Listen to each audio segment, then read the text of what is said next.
Hello guys, চুলার তেল গরম হয়ে গেছে। এখন আমি পেঁয়াজ দিয়ে দিব। এখন হলুদের গুঁড়ো নেব, গুঁড়ো দিলাম।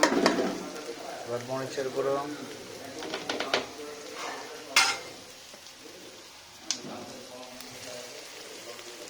সুস্বাদু টেস্টি একটা খাবার পাক করতেছি। এটা আগে আগে বলবো না কি বানাচ্ছি, সবাই দেখা দেওয়ার পর তারপরে আগে দেখতে থাকুন, পাশে থাকুন। এবার আলুর কুচি কুচি দিয়ে দিলাম,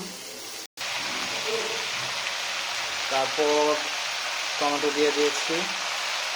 আলু মোটামুটি অর্ধেক সিদ্ধ হয়ে গেছে। এখন আমি কাঁচামরিচ দিয়ে দিব।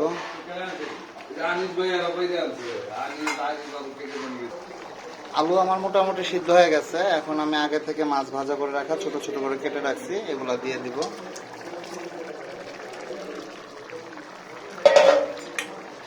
তারপর এগুলোকে একটু নেড়ে ছেড়ে দিব। দেখতে যেরকমই দেখা যাক, এটা কিন্তু খুব সুস্বাদু। যারা আগে খেয়েছেন তারা ভালোই জানেন। তারপরে এটাকে আলু করে দিয়ে দিব, নাড়াচাড়া দিয়ে দিব।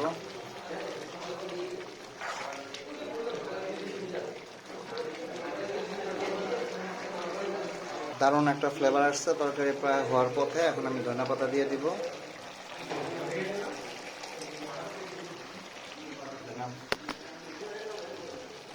তরকারি আমার কমপ্লিট। আপনারা বলবেন এটার নাম কি, আর কে কে আর আগে খেয়েছেন কমেন্টে জানাবেন। আসলে খুব সুস্বাদু হয়েছে। চুলাটা এখন আমি অফ করে দিব।